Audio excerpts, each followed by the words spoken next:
Okay, to understand what you're seeing and to break this down, to let's talk about it. What happens with this worm? And I'm gonna go to my iPad a second because I want to break some stuff down. This worm is known as the red worm or the crimson worm, the scarlet worm. What this worm does is this small worm gets on a tree, and this worm turns into a hard shell. But when it turns into a hard shell, it does that to cover and help its babies.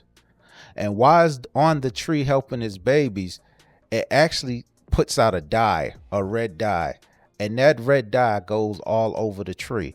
But the thing is, in the process, in the 3-day process of it turning into a shell and a full cocoon, when it's covering the babies actually feed off of the shell until it kills itself. So it's actually produces babies, and then it uses itself as a human sacrifice.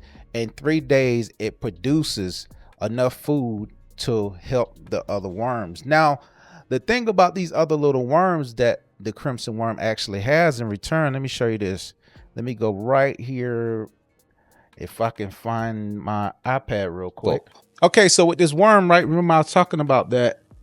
This is the dye that's left on the tree, right? So let me show you something else. And that's the same worm. When the dye, this is so powerful.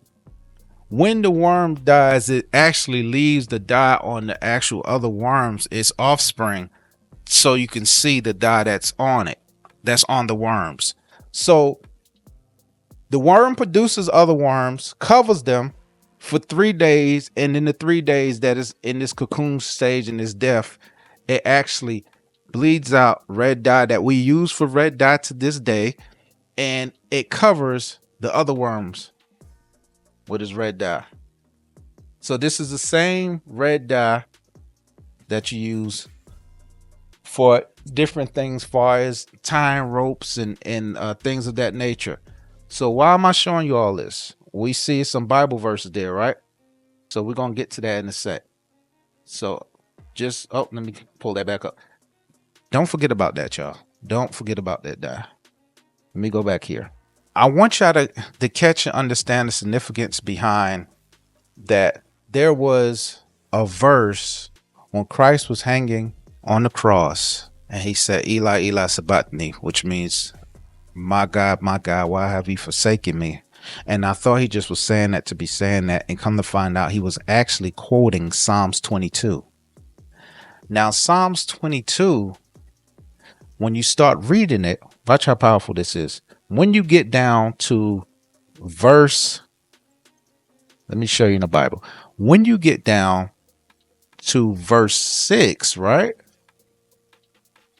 Let me pull this up.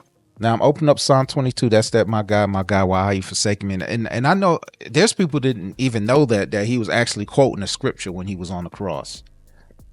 And it's the same prophecy about his death that he's quoting. And also we know Psalms 22 is the coordination of when Christ is becoming king also. Now watch this. Verse 6 says, but I am a worm and not a man, a reproach of men and despised by the people. I am a worm and not a man. Why would he have that in that verse? Why would he use David to write this psalm to talk about him prophetically and say, I am a worm?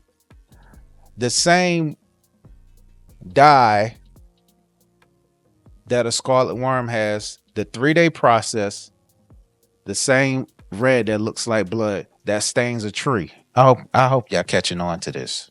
I really hope y'all catching this, and I'm not just talking to myself.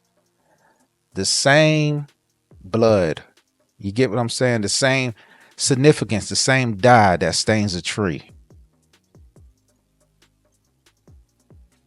I'm pausing because I want y'all to catch this. Now watch this. I'm about to go here. Watch how strong, watch how powerful this is.